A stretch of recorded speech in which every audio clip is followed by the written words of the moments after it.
Il n'a jamais dit que tu vas couler. Alléluia. Il a dit allons de l'autre bord. Allons à l'autre bord. C'est ce que Jésus a dit. Monte dans ma barque et allons à l'autre bord. Amen. La traversée est assurée par lui. Alléluia. Toi, fais-lui simplement confiance. Mets ta foi en lui. Ayez confiance en Dieu. Alléluia. Allons de l'autre bord. Vers quelle destination le Seigneur te conduit? Fais-lui simplement confiance. Amen. Dieu est bon. Amen. Tout autour de nous peut concourir à dire que Dieu n'est pas là.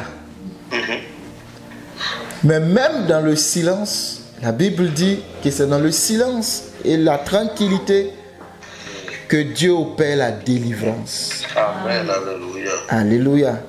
Amen. Tu sais, souvent, il faut garder le calme. Même si les tempêtes se sont levées, garde le calme et la tranquillité. Parce que Dieu est avec. Dieu est avec toi. Si mon père, si ma mère m'abandonne, moi l'Éternel, Je ne t'abandonne jamais. je ne t'abandonne jamais. Amen. Amen. Amen.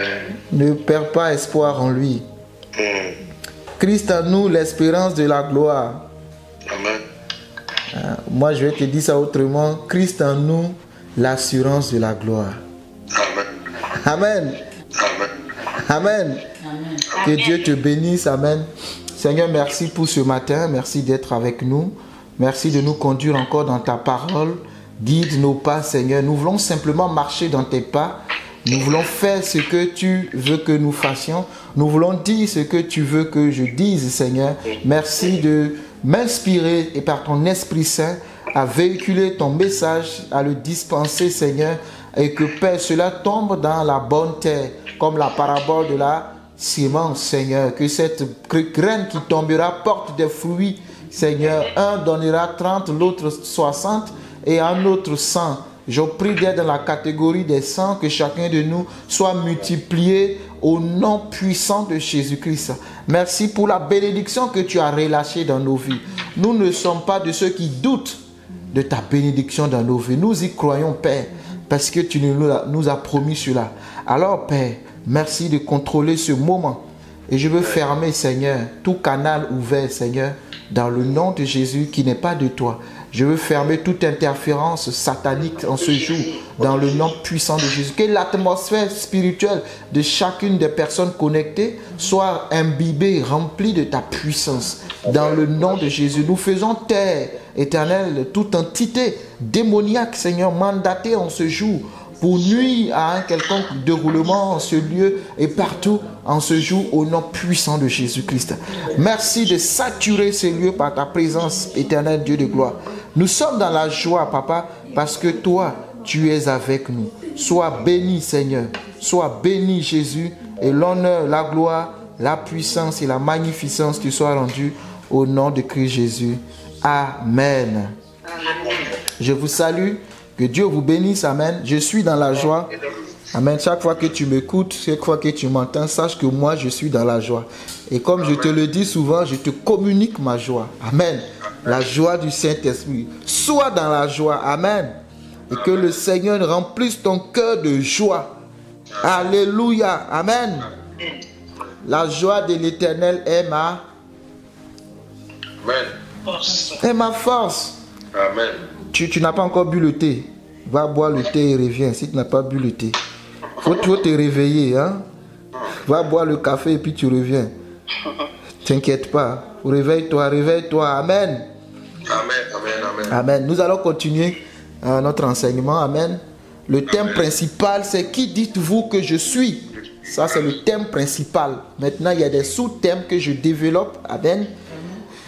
Et dans ces sous-thèmes, je traite l'identité. Connaître ta personnalité, ton identité en Christ. Qui tu es.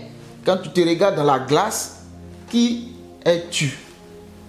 C'est pas ce que disent les autres qui comptent, mais c'est ce que Dieu dit qui compte. Quand Jésus a posé la question à ses disciples, ils ont dit que les uns disent que tu es Élie, les autres que tu es Jérémie ou l'un des prophètes. Mais et vous, qui dites-vous que je suis? Pierre, reprenant la parole, dit, tu es le Christ, le Fils du Dieu vivant.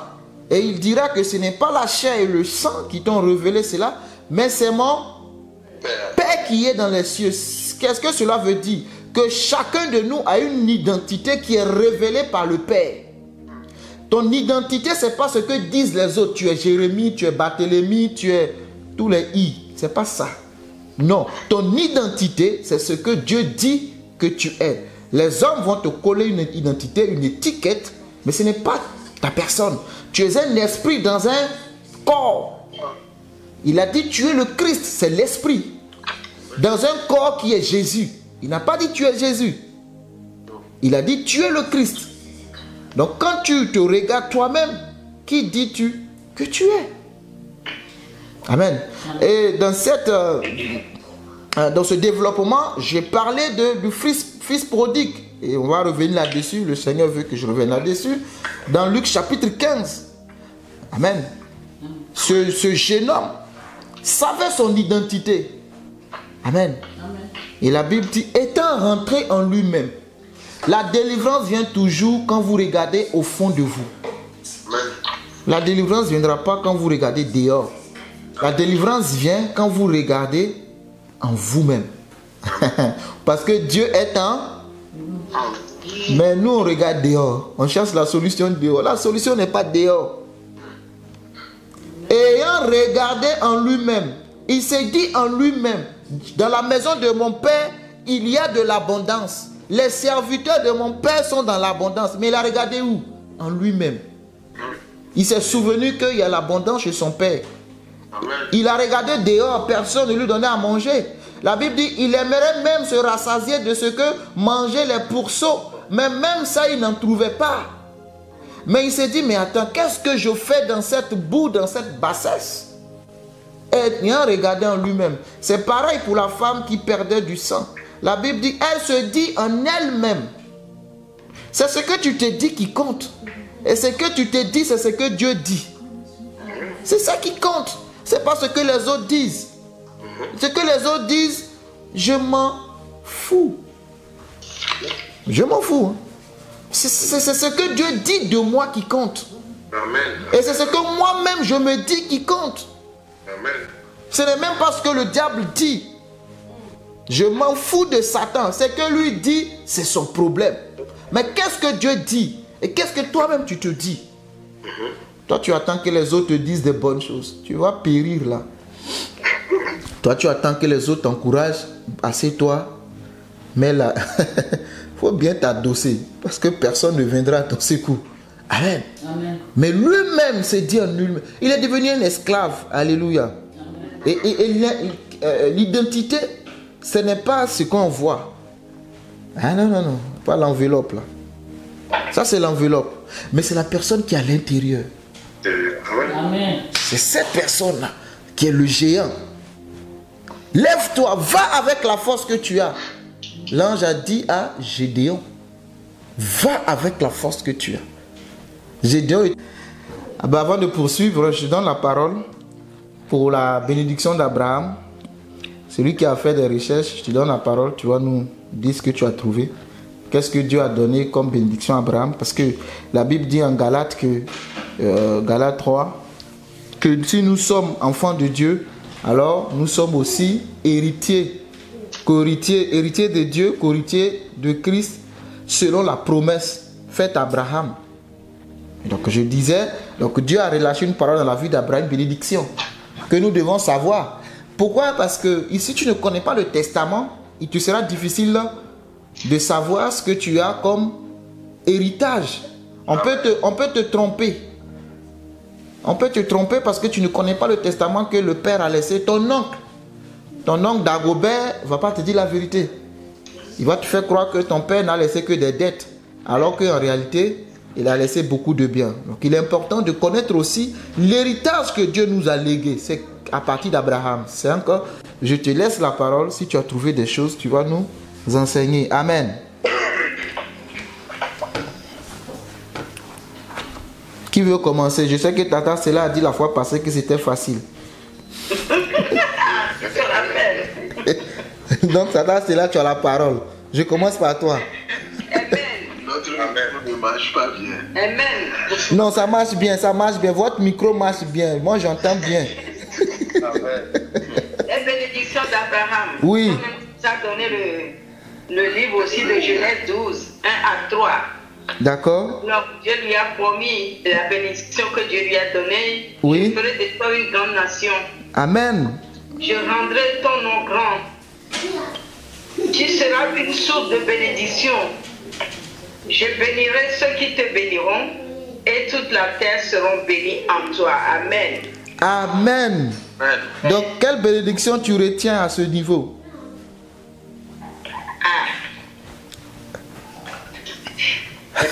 Une grande nation. Je ferai de toi une grande nation. Ça veut dire quoi ça? Et toi, une grande. Est-ce que Abraham est devenu une grande nation? Et comment? Ah, c'est ça l'enseignement. Hein? L'enseignement, il ne faut pas juste dire, il faut décortiquer la chose. Tu seras une source de bénédiction. Oui. Amen. Les sources de bénédiction. Amen. Par exemple, dans une famille, et quand les gens te voient, et tous te voient rien du tout, du jour au lendemain, Dieu te bénit et toi, tu seras la bénédiction de la famille. Tu aides, tu relèves beaucoup de monde dans la famille. Amen. Amen. Mais ici, je veux qu'on reste sur Abraham. Parce que Galate dit que nous sommes corrités avec Christ. Galate 3 et Galate 4. Hein? Et corrités avec Christ selon la promesse que Dieu a faite à Abraham. Donc en fait, notre héritage, c'est ce qu'Abraham a laissé. C'est ce qu'Abraham a reçu. Donc je veux qu'on comprenne qu'est-ce que Abraham a reçu comme héritage pour que nous soyons héritiers. Parce que tous ceux qui sont enfants de... Tous ceux qui acceptent Jésus-Christ sont fils d'Abraham. Vous comprenez un peu? Donc, il faut qu'on sache alors quelle est la promesse que Dieu a faite à Abraham. Ça... Que le Christ sortira de lui. Que le Christ sortira de lui. Ouais. Tu peux appuyer ça par quel verset? Bah, c'est toujours Galates 3, 16, hein? Non? Or, les promesses ont été faites à Abraham et à sa postérité. Il n'est pas dit. Et aux postérités, comme s'il s'agitait de plusieurs, Oui. mais en tant qu'il s'agit d'une seule. D'accord. La postérité, c'est-à-dire à Christ. Amen. Amen. Alléluia. Donc que Christ sortirait de lui. Cette bénédiction est une bénédiction divine, spirituelle. Amen. Donc Abraham a reçu une bénédiction qui est d'abord spirituelle. Alléluia. Amen. Mais ce n'est pas que spirituel aussi. Abraham a reçu aussi un deuxième type. Amen. Quelle autre bénédiction Abraham a reçue? Bénédiction Chanel. La bénédiction Chanel, c'est laquelle? Et avec quel verset surtout? Il ne devait pas avoir d'enfant à 99 ans. L'Éternel a apparu à Abraham dans Genèse 17, 1 à 8 ans. Oui. Et il dit, je suis le Dieu Tout-Puissant, marche devant ma face et sois intègre. J'établirai mon alliance entre moi et toi et je te multiplierai à l'infini. Abraham tomba sur sa face et Dieu lui parla en disant, ainsi de suite. Oui, continue. Pourquoi tu dis ainsi de suite? Allons-y. Voici mon alliance Oui. Voilà. que je fais avec toi. Tu deviendras père d'une multitude de nations. Amen. On ne t'appellera plus Abraham. Rien que avant, il ne s'appelait pas Abraham. Hein. Ça continue le texte, c'est ça. Abraham. Mais ton nom sera Abraham. car je te rappelle d'une multitude de nations. Je te rendrai fécond à l'infini. Je ferai de toi des nations et des rois sortiront de toi. J'établirai mon alliance entre moi et toi et tes descendants après toi, selon leur génération. Ce sera une alliance perpétuelle en vertu de laquelle je serai ton Dieu et celui de ta postérité après toi. Je te donnerai et à tes descendants après toi le pays que tu habites comme étranger, tout le pays de Canaan en possession perpétuelle, et je serai leur Dieu. Amen. Amen. Vous voyez, c'est clair ici. C'est clair. Genèse 12, il dit, je te bénirai, je rendrai ton nom grand. Tu seras une source de bénédiction. Et toutes les familles de la terre seront bénies en toi. Donc ceux qui se posent la question de savoir nos ancêtres, quel était leur Dieu, nous devons retourner à nos ancêtres, au Dieu de nos ancêtres. Sachez que la Bible dit que toutes les familles de la terre seront bénies en Abraham. Et au verset 17, il dit, j'établirai mon alliance entre moi et toi et tes descendants après toi, selon leur génération. Je serai ton Dieu et celui de ta postérité après toi. Vous comprenez? Oui. Toutes les familles de la terre seront bénies en Abraham. Donc toute la terre, leur Dieu, c'est Dieu. Il n'y a pas le Dieu des ancêtres. Amen. Sinon l'ancêtre là, c'est Abraham. C'est lui son Dieu, on suit. Amen. Vous comprenez? Ou est-ce que je cherche les ancêtres ailleurs? Du moins, si tu es sur cette terre, là on est sur la planète Terre, si tu habites une autre planète, là tu peux chercher un autre Dieu. Mais sache aussi que cette planète-là, c'est l'œuvre de notre Dieu. Amen. Donc toutes les familles de la terre seront bénies en Abraham. Toutes les familles de la terre seront bénies en lui. Et donc, c'est pas que il y a plusieurs versets, hein, mais ce que vous avez cité déjà, c'est bon. Là, on voit la bénédiction spirituelle qui arrive à partir de Jésus-Christ. C'est en cela que le verset que Charles a lu en Galates 3, en fait, si nous sommes enfants de Dieu, n'oublions pas que c'est à cause d'Abraham. On ne peut pas ignorer Abraham dans notre héritage. Amen. Si nous ne sommes pas enfants d'Abraham, nous n'avons pas part à l'héritage. Amen. Tout commence avec lui. C'est lui qui a reçu l'alliance. Et Dieu a clairement dit, ceux qui te maudiront seront... Ceux qui te béniront seront... Ah, toi, tu fais pas là avec ceux qui te maudissent. Tu fais pas là avec eux. Si tu me maudis, tu es maudit. Abraham a beaucoup d'enfants. Amen. Et moi aussi. Si tu me bénis, tu es béni. Amen. Quand tu connais ton identité, tu ne perds pas du temps sur des choses, des détails. Je te maudis. Même Balaam, quand ils ont choisi Balaam pour aller maudire Israël, est-ce qu'il a pu maudire? Non. Je ne peux maudire ce que Dieu a béni. Il a dit, je ne peux pas maudire ce que Dieu a béni. C'est pas possible. Ce n'est pas possible. Pourquoi? Parce qu'en fait, l'histoire même ne commence pas avec eux. Hein. C'est depuis Abraham. Tu seras une source. Quand tu connais ton héritage, il faut savoir que tu es une bénédiction. Amen.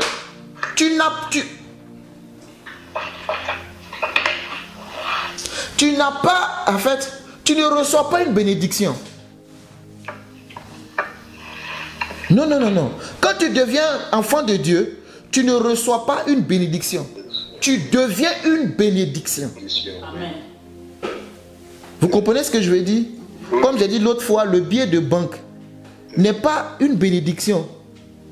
Il ne reçoit pas une bénédiction plutôt, mais il est une bénédiction.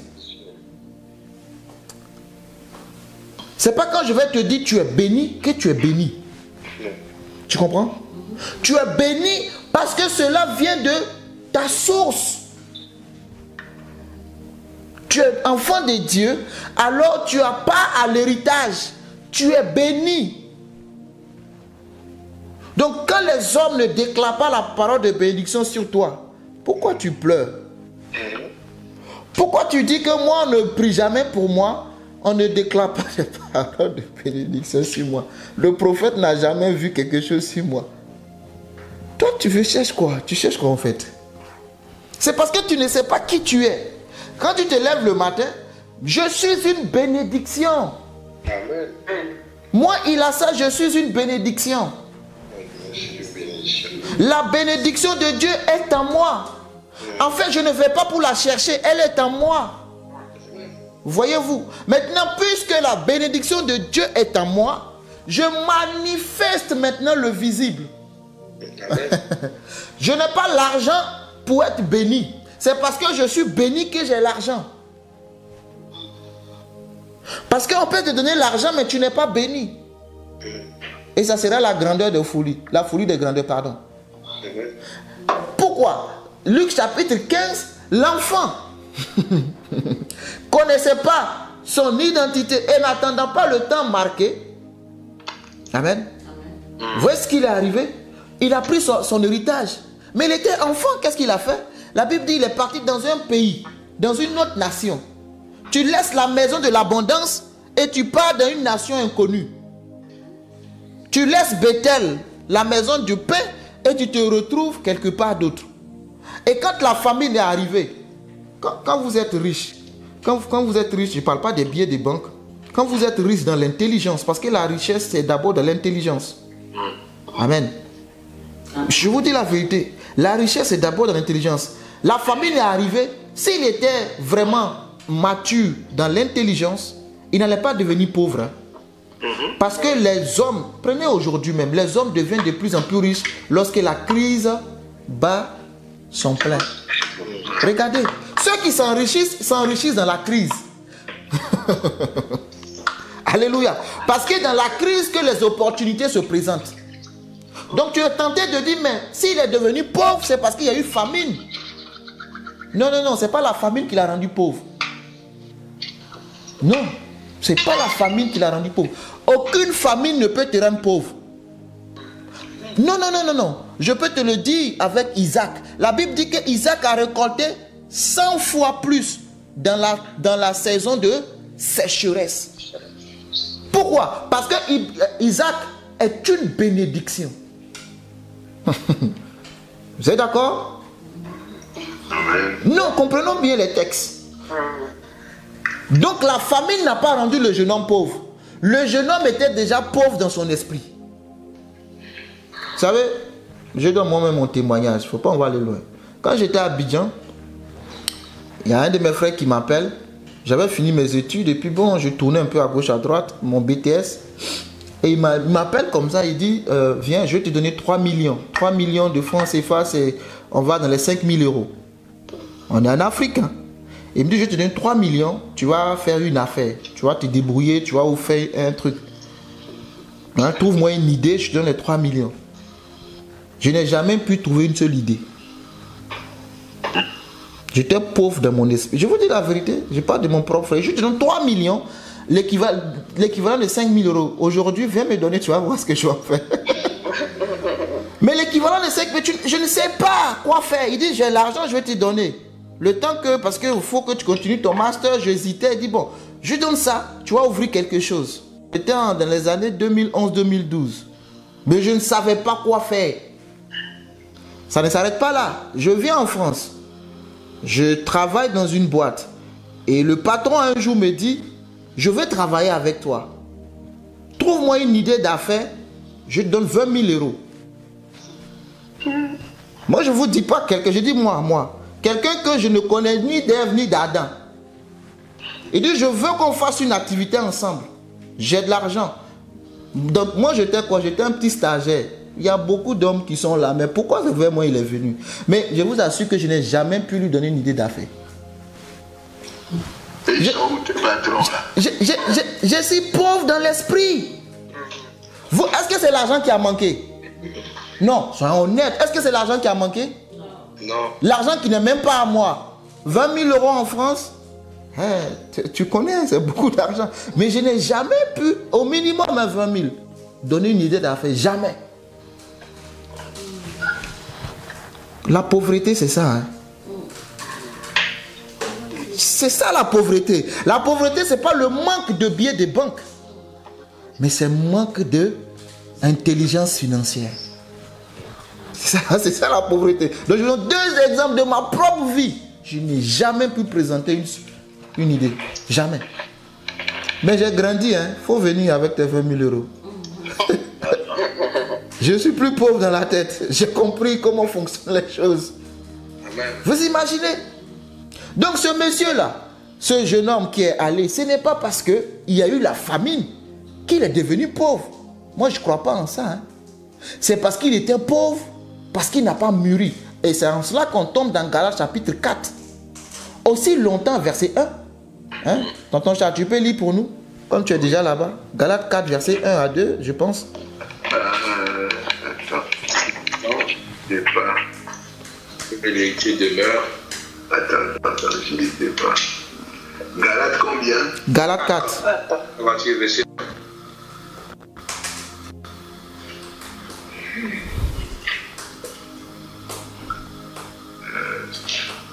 C'est bizarre. C'est bizarre. Galates 4, verset 1, ok. Oui. En d'autres mots, Oui. voici ce que je veux dire. Aussi longtemps qu'un héritier est mineur, Oui. sa situation ne diffère pas de celle d'un esclave. Arrête-toi un peu là, maman. Aussi longtemps, ta version dit, aussi longtemps que l'héritier est mineur, sa situation ne diffère pas d'un... Esclave. Non, c'est pas mendiant, esclave. Esclave.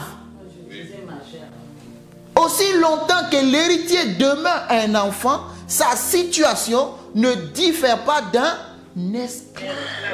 Mais on continue. Quoi qu'il soit le maître de tout. Bien que théoriquement tout lui appartient. Bien que... Oh, j'aime trop ta version. Bien que théoriquement... C'est-à-dire que dans les papiers, tout lui appartient. Maintenant, qu'est-ce qui va arriver? On continue. Verset 2. En fait, il est soumis à des personnes qui prennent soin de lui et qui s'occupent de ses affaires. Jusqu'au moment fixé par son père. En fait, il y a des personnes établies sur lui, qui prennent soin de lui, qui prennent soin de ses affaires, jusqu'au temps marqué par son père. C'est-à-dire où il va atteindre la maturité pour prendre en charge lui-même ses affaires. Donc ce jeune homme de Luc 15, il était un enfant. Donc au lieu d'attendre le moment marqué par le père, si on reste dans le monde physique, c'est-à-dire à la mort de son papa, pour qu'il puisse entrer en possession de son héritage, il n'a pas attendu. Il est resté enfant. Il ne sait pas comment on gère les affaires. Lui, il a vu les fruits. Il a dit, papa, je veux ma part. Le père a donné et il est parti tout dilapidé. Il est resté pauvre. Amen. Donc la bénédiction d'Abraham, c'est une bénédiction qui est d'abord spirituelle. Maintenant, Dieu a dit encore à Abraham, je ne vais pas finir avec Abraham, hein. Peut-être qu'on va s'arrêter là. Ce n'est pas grave. Mais la bénédiction d'Abraham, elle est d'abord spirituelle. Donc quand tu es en Jésus, comme Galates 4 dit, théoriquement, tu es le maître de tout. Donc nous aujourd'hui là, nous sommes le maître de tout. Nous sommes des maîtres, chacun de nous. On n'est pas maître d'une partie. On est maître de tout, à la même dimension que Adam dans le jardin. Faisons l'homme à notre image, selon notre ressemblance. Genèse 1, 26, 27. Afin qu'il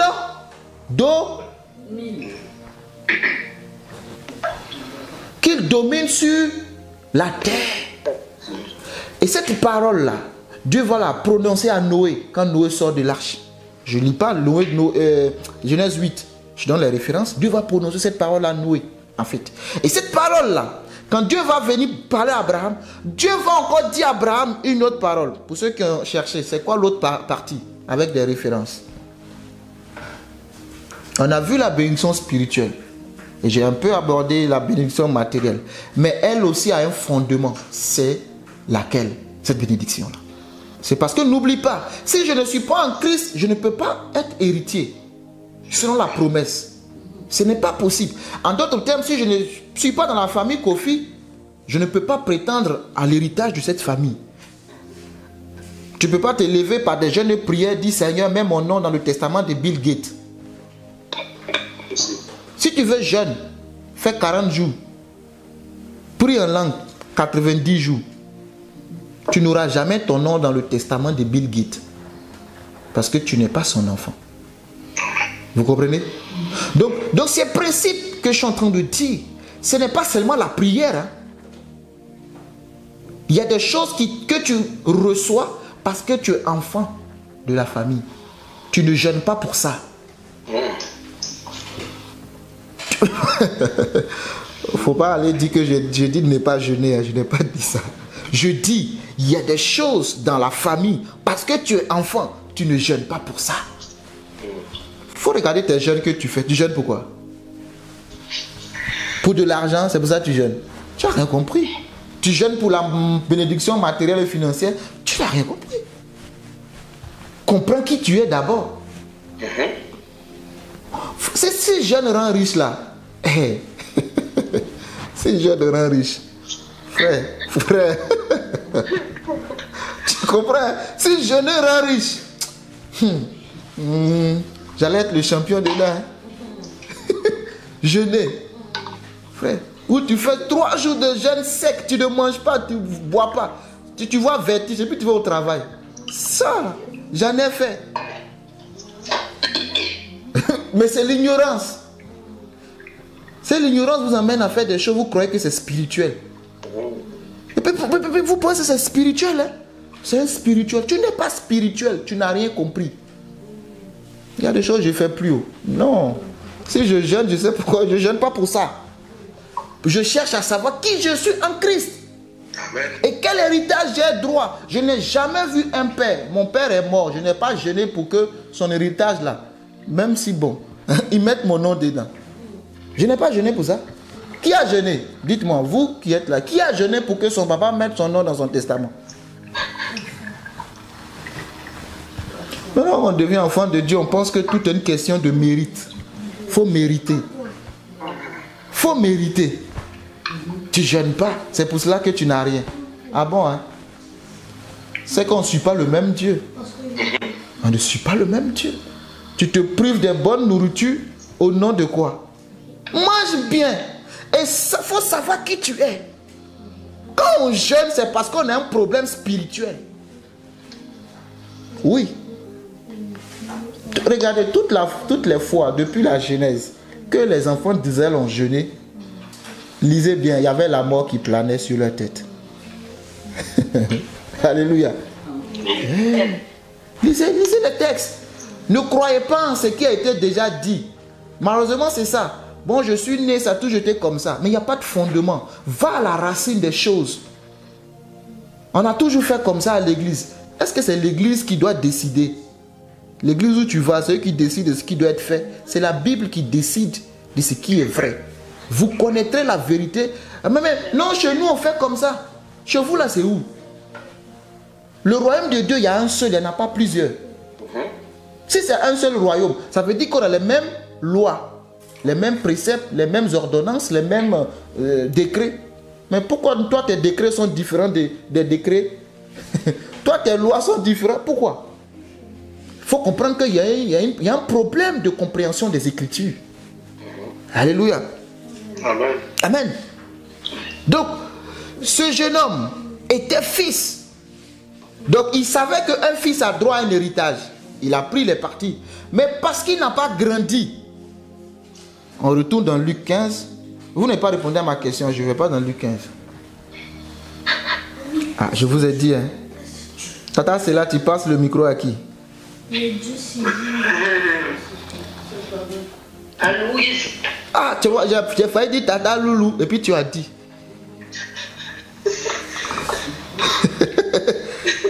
Bon, c'est chez toi le micro. Si tu peux pas, passe aussi. Je passe. Il y a l'autre groupe qui est là, à Patricia. Non, Patricia est partie faire évangélisation à Paris. Elle n'est pas là. Ah, d'accord. Qui était là? Non plus. Je le laisse à Estelle. Je transfère la tonton Charles. C'est retourné dans la maison, ma boule.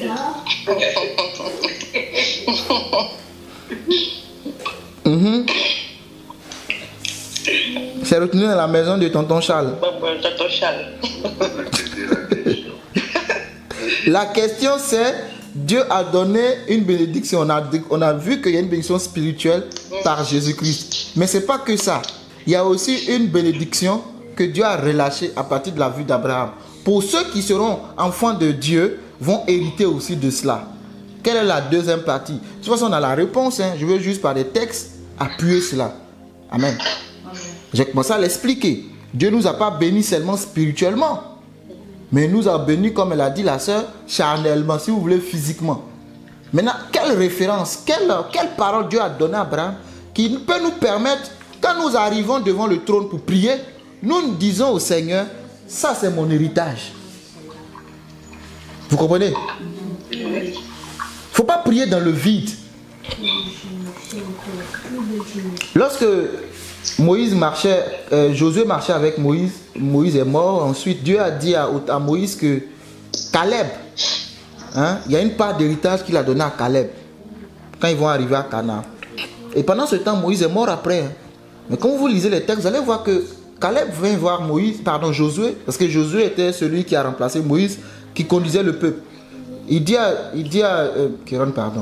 Moïse, à Josué, que Moïse de son vivant a reçu une parole de la part de l'Éternel pour moi. Il dit que cette montagne, c'est pour moi. Vous comprenez? Quand il est venu demander, il n'est pas venu dire, bon Moïse, Josué, tu vois, je marche avec toi depuis longtemps, tu ne m'as rien donné. Caleb était avec Josué. C'est les deux qui sont allés et qui sont revenus avec un bon rapport par la foi. Il n'est pas venu revendiquer, depuis longtemps je suis avec toi, tu ne m'as jamais rien donné. Non, il est venu avec une parole. Il dit, Moïse de son vivant a dit, voilà ce que Dieu m'a donné. Donne-moi ma part. En ce moment-là, je ne suis pas en train de te demander, je suis en train de rentrer dans mon droit. Vous comprenez? Parce qu'il y a un fondement sur ce que je dis. C'est l'Éternel lui-même qui a parlé au travers de Moïse.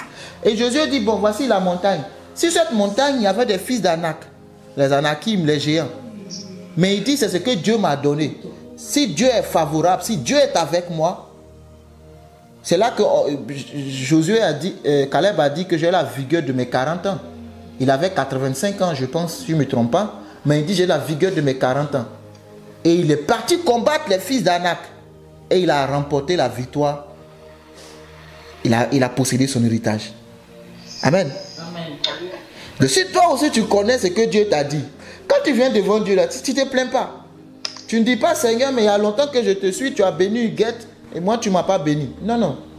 Qu'est-ce que Dieu t'a relâché comme parole? Alléluia. Mais ça, c'est ton identité. Ton identité te confère un héritage. Alléluia. Amen. Ton identité te confère un héritage. Amen. Toujours dans Genèse 17. Toujours dans Genèse 17. Qu'est-ce qu'il a dit vers la fin, tonton Charles? Dans 17, il a aussi dit, je te donnerai à tes descendants après toi le pays que tu habites comme étranger, tout le pays de Canaan en possession perpétuelle, et je serai leur Dieu. Amen. Non seulement, voici ce que je vais te donner à partir de Christ, on peut le lire parce qu'aujourd'hui on le comprend, mais je ne m'arrête pas là.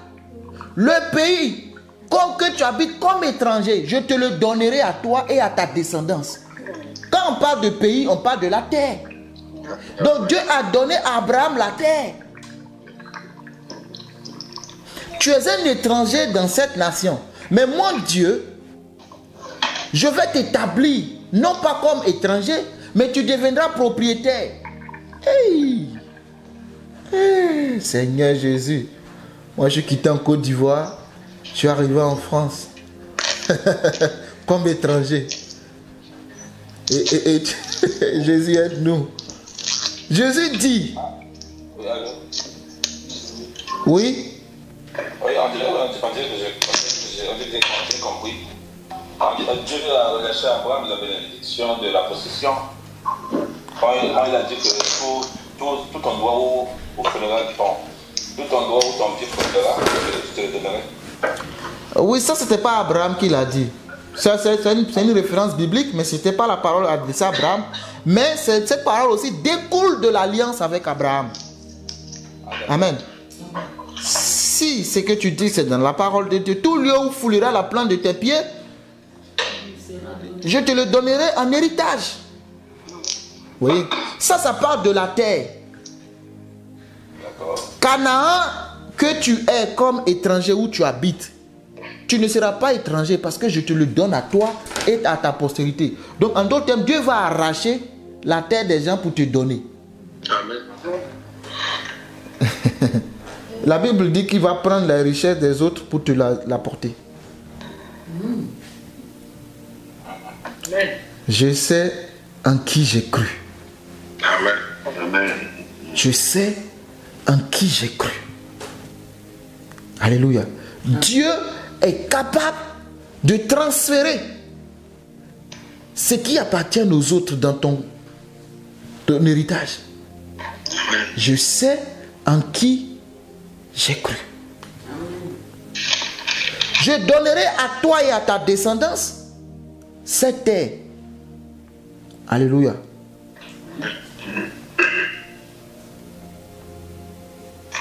Maintenant, ce n'est pas fini. Tu habites cette terre. Quand vous lisez Genèse 35, il dira, Dieu lui dit, je suis le Dieu tout puissant. Sois fécond. Multiplie. Amen. Deviens une nation. Et des rois sortiront de toi. Cette parole-là, c'est la même parole qu'il va répéter à Isaac. C'est la même parole qu'il va répéter à Jacob. Vous comprenez? C'est un héritage qui est spirituel qui se transmet de génération en génération. C'est un héritage spirituel. Et je veux m'arrêter par Jacob et Ésaü. Jacob a usurpé de la bénédiction de son frère Ésaü. C'est ce que nous croyons. Parce que c'est de la Bible.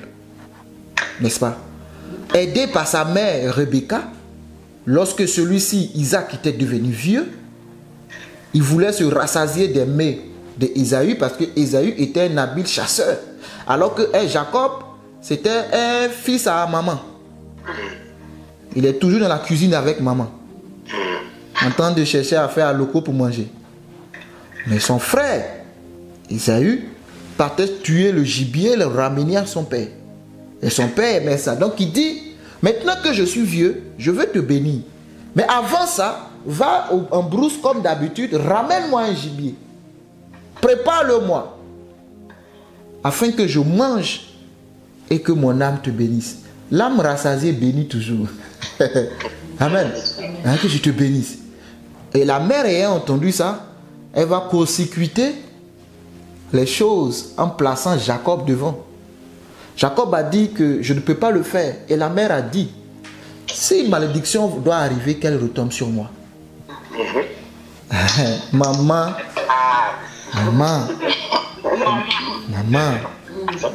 a accepté de prendre la malédiction qui doit arriver. Donc elle prépare la nourriture. Elle va donner à son fils. Elle prend les vêtements de son premier fils, le premier Ésaü. Elle le met sur Jacob. Et Jacob s'en va. Et le vieux dit, j'entends la voix de Jacob, mais je touche, ce sont les vêtements d'Ésaü. Je me pose la question, entre la voix et le vêtement, tu fais confiance en qui? La voix. Donc le vieux savait ce qu'il a, mais il a fait. Donc on dit, Jacob a volé la bénédiction d'Ésaü. Amen. Donc Jacob est parti avec la bénédiction d'Ésaü. Quand Ésaü est arrivé, Ésaü a pleuré. Et il a dit à son père, n'as-tu pas autre bénédiction? Il dit non, je l'ai déjà établie. Amen. Je lui ai déjà donné la rosée du ciel, la grâce de la terre. C'est le temps qui fait défaut. J'ai envie de te lire ça. Amen. Mais comme tu aimes... tu n'aimes pas les prédications longues, n'est-ce pas? Tu aimes quand c'est rapide là, fast food. Donc c'est pour ça que je ne lis pas. Si c'est moi seul, on va lire. Hein. Parce qu'il faut que tu comprennes. De là aussi, on va découvrir les deux types de bénédictions dans cette histoire. Hein? Jacob a pris, il est parti, Ésaü est venu, il dit, mais papa, tu n'as que ça comme bénédiction. Mais est-ce que les paroles sont finies dans la bouche de son papa? Non, je pose la question, les paroles sont finies dans sa bouche? Non. Non, c'est pas fini. Mais pourquoi il ne peut pas prononcer une autre bénédiction sur Ésaü?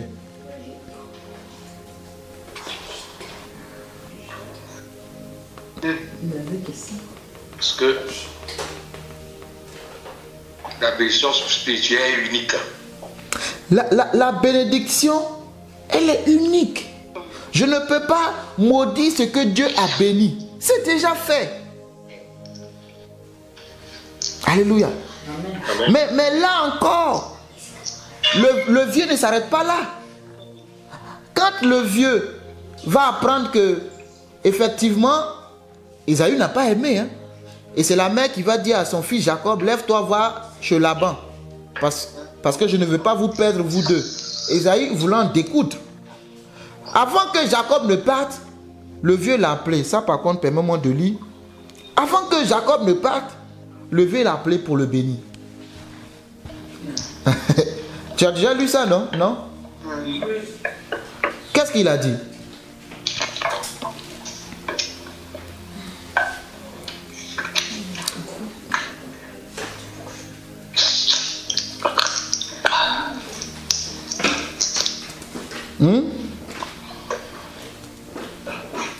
Tu veux qu'on finisse vite? Il faut répondre, on va avancer. Genèse 28. Oui, qu'est-ce qu'il lui a dit? Isaac appela Jacob de béni et lui donna cet ordre. Il ne prendra pas une femme parmi les fils de Canaan. Lève-toi, va à Padan, à la maison de Bethuel, père de ta mère, et prends une femme d'entre les filles de Laban, frère de ta mère. Que le Dieu Tout-Puissant te bénisse, tu prends le corps et te multiplie, afin que tu deviennes une multitude de peuples. Alors, on s'arrête déjà là. Que le Dieu Tout-Puissant te bénisse, te rende fécond et te multiplie, afin que tu deviennes une multitude de peuples. Ça vous rappelle? Ça vous rappelle quelle bénédiction?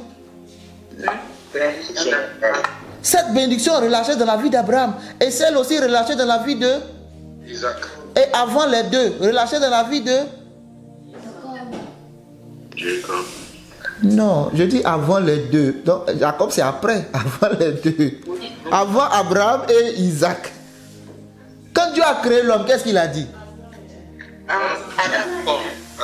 Ouvre la Bible dans Genèse 1. Lis, Genèse 1, 26, 27. Lis, qu'est-ce que Dieu a dit?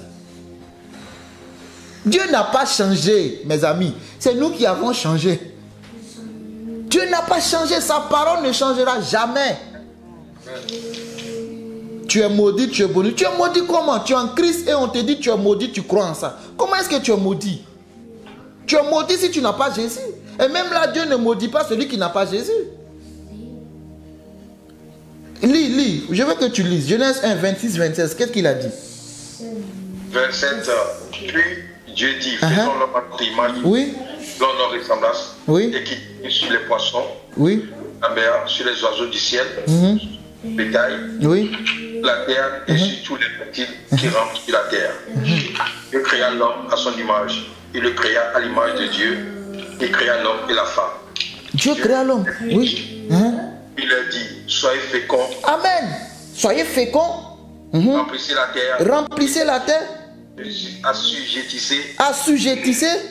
Et dominez sur les poissons de la mer, sur les oiseaux du ciel. Oui. Et sur tout animal qui se meurt sur la terre.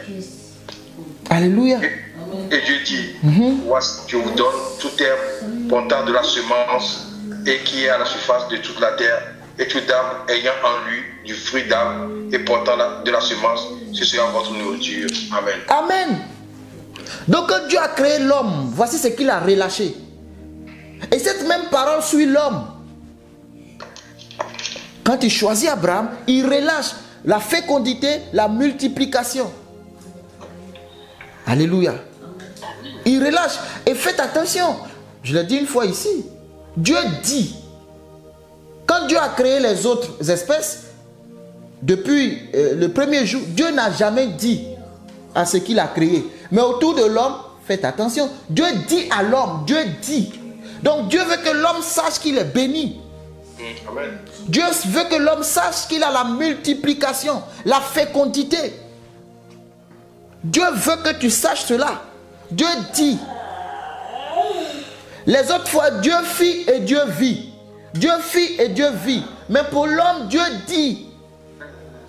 Homme, écoute, tu es béni. Amen. Donc Isaac connaît ce principe. Parce que c'est une parole qui suit son cours. Ce que Jacob a fait pour voler, ça ce n'est rien. Hein? Parce que Jacob a souffert chez Laban. Hein? 20 ans de misère.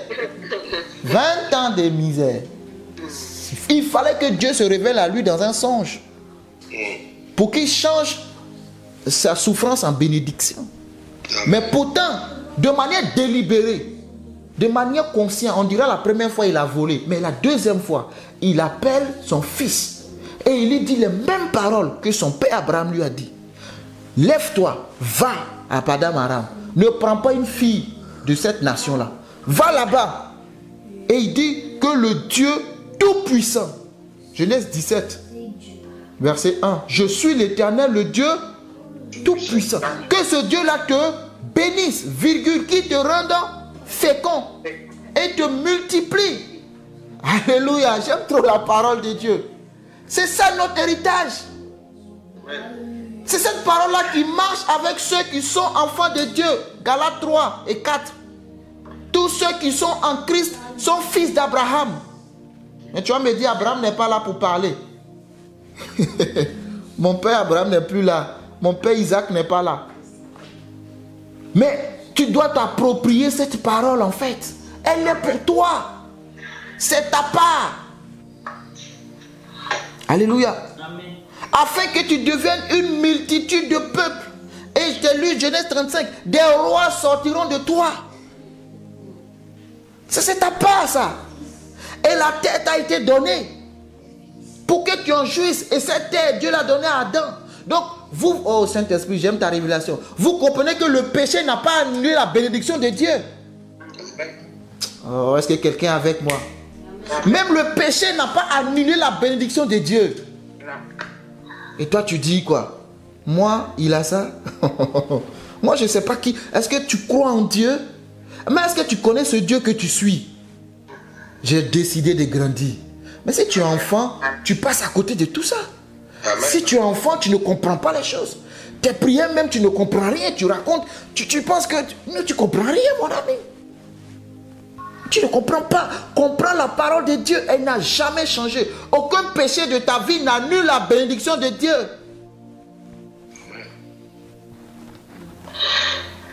Envoie sacrifice, envoie offrande pour que tes péchés soient effacés. Envoie offrande 500 €, 800 €.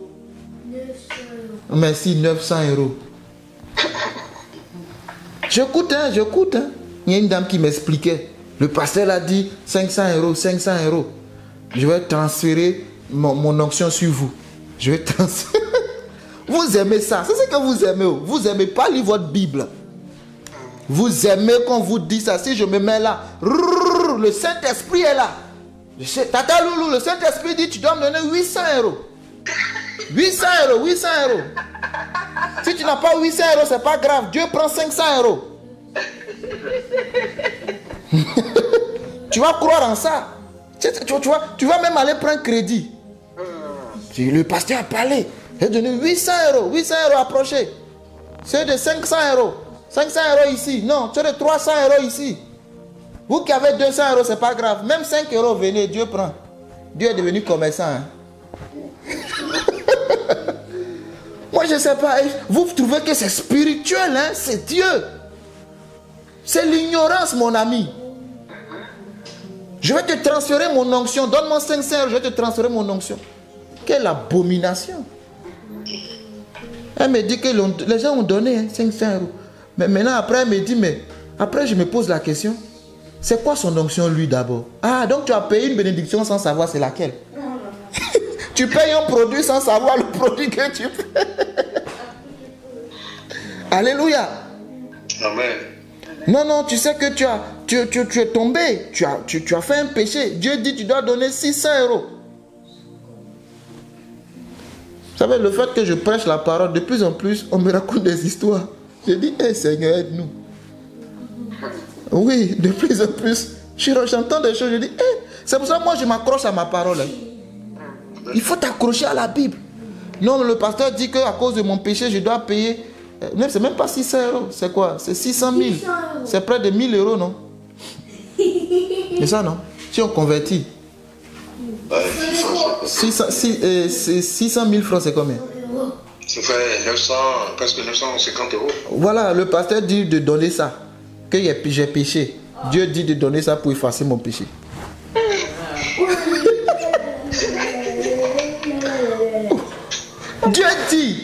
Dieu dit, j'ai béni, c'est fini.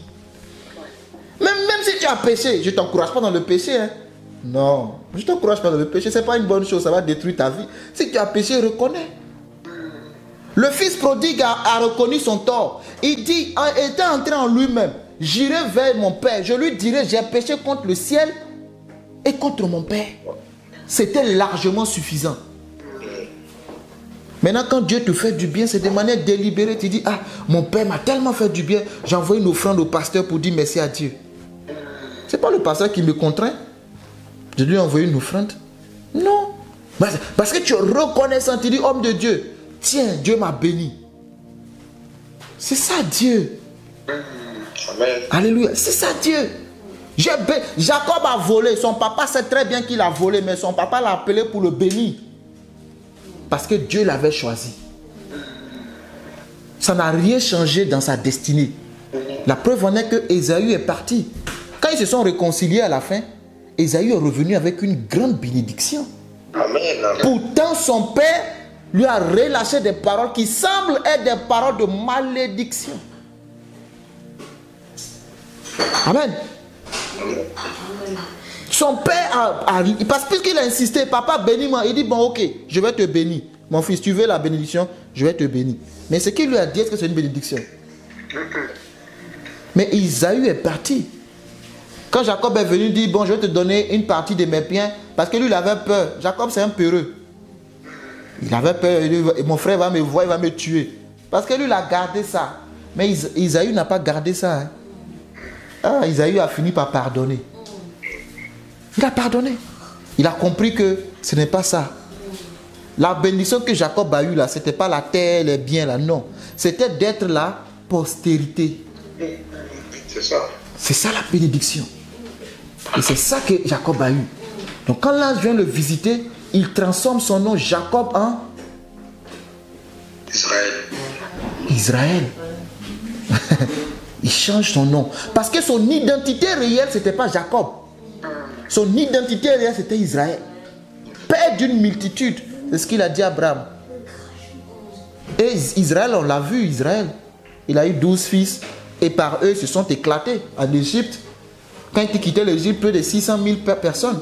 Et ils sont arrivés à Canaan. Amen. Ça dit qu'ils ont possédé ce que Dieu a dit. Alléluia. Que Dieu bénisse richement ta vie. Amen. C'est ce que je voulais On va continuer. Amen. Mais il faut comprendre qui tu es en Christ. Ne laisse pas les gens te tromper. Les gens sont affamés. Les gens, ils ont échoué dans la vie. Et pour eux, c'est une aubaine de s'enrichir. Et malheureusement, les brebis du Seigneur, ignorants, ne cherchant pas à connaître leur identité ni leur héritage, avalent tout ce qui sort parce que je me présente comme un homme de Dieu. Fais attention. Quand on t'a pris tes 500 € là, ça n'a rien changé chez Dieu. C'est toi seul qui pleure. Connais ta parole.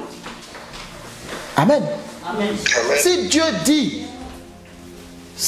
te dit de donner, si un homme de Dieu, vous savez, moi je ne sais pas, hein, tu en parles avec Dieu.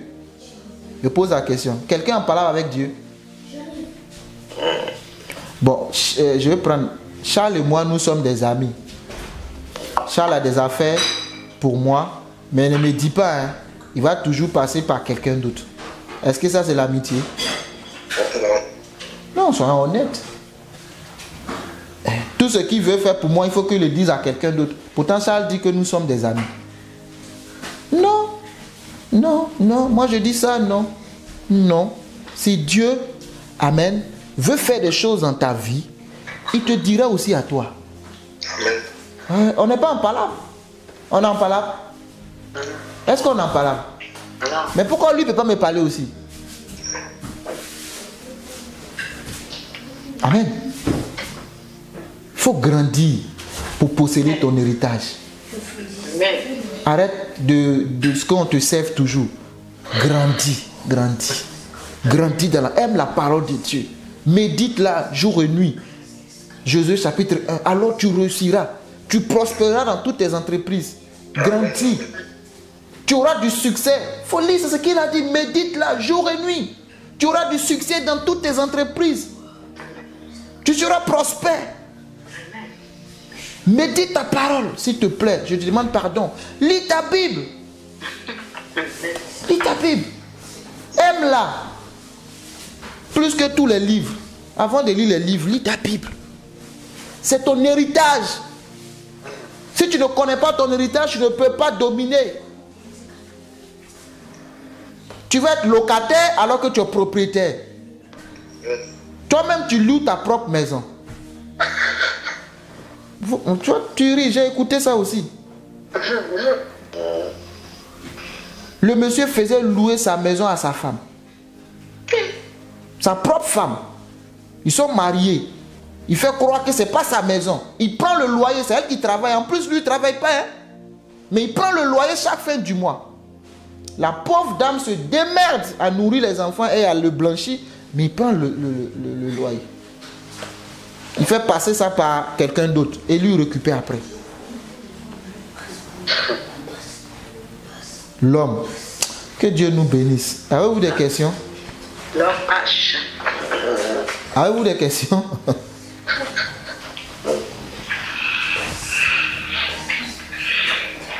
Non, ça va. Ça va? Vous n'avez pas de questions? Oh, oui, une question. Oui? Souvent, enfin, je ne sais pas si c'est une question ou je ne sais pas. Et souvent, les gens disent que, par exemple, un père qui a fait un héritage, enfin, un testament, il prépare un testament à un moment, quand il voit que son enfant déconne, il enlève du testament. Il le déshérite, mais là, tout à l'heure, on a dit que la bénédiction est unique. Enfin, je ne sais pas si c'est une bénédiction de donner, d'écrire quelqu'un, le nom de quelqu'un dans un testament, quoi. Tu vois. Et cette personne, le papa enlève cet enfant du testament. Et comment on peut dire ça? J'en sais rien. Ok. Moi, j'ai compris, hein. Mais qui veut parler? On laisse la parole qui est parlée. Ça, c'est dans le monde. Oui, maman Lily veut parler. On t'écoute. Moi, j'ai dit ça, c'est selon le monde, par exemple, si un enfant n'est pas obéi à son père, si le père il se fâche contre l'enfant, il peut enlever son nom, parce qu'il y a les enfants impolis. Mais ça, c'est selon la chair, mais pas notre Dieu. Amen. Elle dit c'est selon le monde parce que, bon, ça, si fils a fait des bêtises, effectivement, tu enlèves son nom parce que c'est la chair. Mais selon Dieu, on n'enlève pas la bénédiction. C'est sa réponse. Hein? Okay. Qui d'autre? Amen, merci. Qui d'autre veut apporter? Il n'y en a pas un qui a été sur la couche de son père et qui a été maudit aussi. Merci beaucoup, Ruben. Il dit tu avais la prééminence, Genèse 49, 50. Mais puisque tu es monté sur la couche de ton père, je l'ai transféré à Joseph. Joseph n'était pas le premier. Amen. Exactement. Mais il a béni aussi, il a dit que Ruben ne meurt pas. C'est ça? La bénédiction qui est ici est transférée. Hein, vous voyez, ça ressemble encore à la bénédiction que Abraham a reçue. Même sur le plan charnel, aujourd'hui, la loi protège ces enfants-là. Tu ne peux pas plus déshériter ton enfant. Tant qu'il porte son nom, si tu es désiré, la loi lui donne l'héritage. Il a droit. Il a droit à un minimum. Je ne veux pas déshériter. La loi a compris finalement que si tu déshérites ton enfant, comment il va vivre? Il porte ton nom. Donc Dieu, il y a deux types de bénédictions spirituelles. Mais il faut savoir que c'est le spirituel qui amène ce que tu vois physiquement. Donc Dieu dit que je t'ai béni. Je ne peux pas révoquer cela. L'exemple de Ruben. Ruben est monté sur la couche de son père. Il a sali.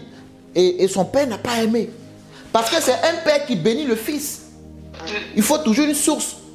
Physiquement, un homme, c'est pour cela le dimanche passé, je disais que le papa de Luc 15, là, vous pensez que c'est un homme? Est-ce que vous pensez que c'est un homme? Vous avez dit non, que c'est Dieu lui-même. Parce qu'un homme, justement, va regarder à tes erreurs. Et un homme, même quand il fait le partage, je ne vais pas dire des choses, mais il fait le partage en fonction de ses intérêts. Oui. Ils vont faire le partage, on va regarder les affinités, et puis on va modifier le testament, on va mettre du n'importe quoi. Amen. Oui. Amen. Et ça, c'est un papa qui a laissé un testament. Il y a des papas qui sont partis sans laisser de testament. Là même, c'est... C'est catastrophique. Là, c'est autre chose. Là, c'est autre chose. Vous voyez? Mais quand Dieu bénit un homme, moi je le répète et je l'assume, Dieu ne l'enlèvera jamais ce qu'il a dit sur toi. Amen. Satan, il ne s'appelait pas Satan. Il s'appelait Lucifer. Lucifer. D'où lui vient sa puissance? De Dieu. Quand il est devenu orgueilleux, qu'il est tombé, Dieu a repris sa puissance? Non, il est toujours sur lui. Ah, d'accord. Maintenant, c'est toi, Dieu va reprendre ce qu'il t'a donné. Satan lui-même, ce qui lui manque, c'est l'amour. Si c'est puissance, il s'est fait. Portefeuille magique, vous savez ça, non? Portefeuille magique. Tu te lèves le matin, la mallette est remplie. Portefeuille magique. Vous ne connaissez pas ça? Ah, vous voyez tout ce qui brille là, il y a portefeuille magique en bas. Il y a des gens qui vont faire ça, portefeuille magique. La mallette est remplie chaque jour. C'est pour cela qu'ils dépensent sans compter. Parce que selon le pacte, il faut que tu dépenses, tu vises à chaque jour. Portefeuille magique. Ça vient de qui? Du diable. Amen. Le diable a la puissance, hein, mais il n'a pas l'amour. Le diable fait tout ce que tu veux. Mais Dieu ne l'a pas retiré. Dieu pouvait dire, comme tu chutes, je reprends tout. Va vite. Non. Dieu ne se répand pas de ses dons. Jamais. C'est pas ça Dieu. Mais en tant que père physiquement, effectivement ton comportement peut m'amener à te déshériter. Mais là encore, la loi a compris. Et la loi dit, ce n'est pas possible. En tout cas, c'est compliqué. Il faut que tu lui donnes quand même une part. Amen. Donc Dieu, notre papa, tu es béni. Ton péché n'annule pas ta bénédiction. Je le redis, ton péché n'annule pas ta bénédiction. Mais le problème, c'est que si tu meurs dans le péché, tu n'auras pas part avec Dieu. Tu vas réussir sur la terre, mais tu vas brûler en enfer. Le péché, c'est lequel? Ce n'est pas accepter Jésus-Christ. C'est ça le péché. 1 Jean dit, quiconque a le Fils a la vie éternelle. Amen. Que Dieu vous bénisse. Amen. Je laisse la parole s'il n'y a pas d'autres questions.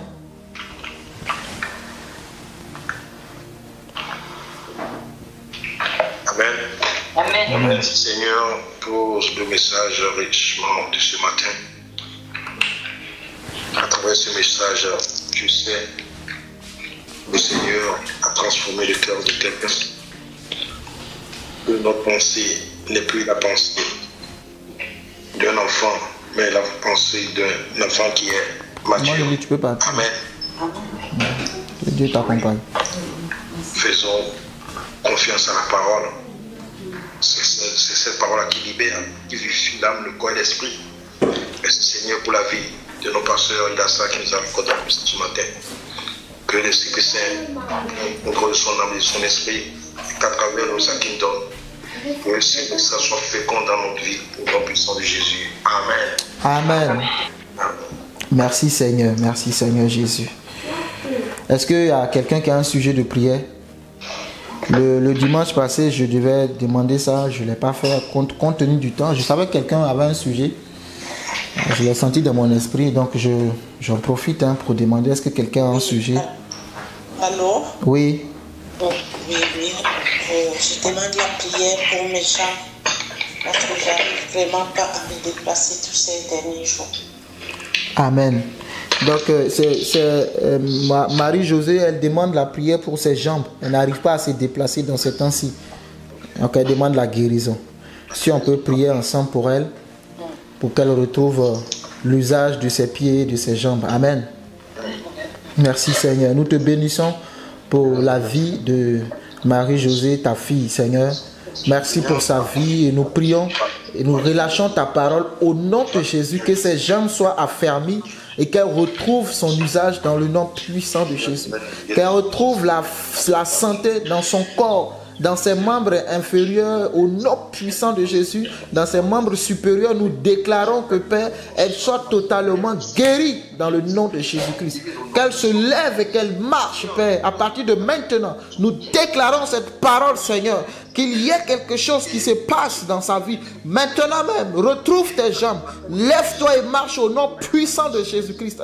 Seigneur, tu l'as fait à maintes reprises dans la Bible et que tu nous as donné le pouvoir d'en faire. Aujourd'hui, je déclare qu'elle se lève maintenant et qu'elle marche à compter de cet instant dans le nom puissant de Jésus-Christ de Nazareth. Merci pour la guérison, Seigneur. Merci pour la guérison, Seigneur. Merci pour la guérison, Seigneur, parce que tu l'as fait au nom de Jésus-Christ. Merci Seigneur. Amen. Que toute personne malade reçoive la guérison au nom de Jésus. La maladie se trouve dans le sang. Je parle maintenant que le sang malade dans ton corps soit transformé au nom de Jésus.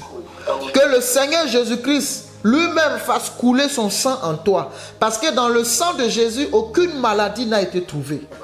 Que le Seigneur Dieu te fasse une transfusion sanguine afin que tu reçoives la guérison. De là où tu es, j'envoie la parole de Dieu à ton égard. Que le Saint-Esprit maintenant te fasse cette transfusion-là, maintenant, au nom de Jésus. Sois guéri de ton mal. Sois restauré de ton mal au nom de Jésus-Christ. Sois restauré de ton mal au nom puissant de Jésus. Que ton sang soit purifié de toute souillure au nom de Jésus-Christ. Tout ce qui est rentré dans ton sang qui te rend malade, à l'instant même, Seigneur, merci pour la guérison que tu communiques. De la tête aux pieds, je déclare que tous tes organes soient purifiés, que tes reins soient purifiés, que tes poumons soient purifiés au nom de Jésus. Je parle à ton foie, que ton foie soit purifié au nom puissant de Jésus. Je parle à tes intestins, tout ce qui est maladie dans tes intestins, que cela disparaisse au nom puissant de Jésus. Toute plaie localisée dans ton corps, que cette plaie interne soit guérie au nom puissant de Jésus-Christ de Nazareth. Je parle maintenant au nom puissant, que ton oesophage, Père, maintenant soit restauré. Que ce que tu as comme des remontées gastriques, que cela s'arrête maintenant.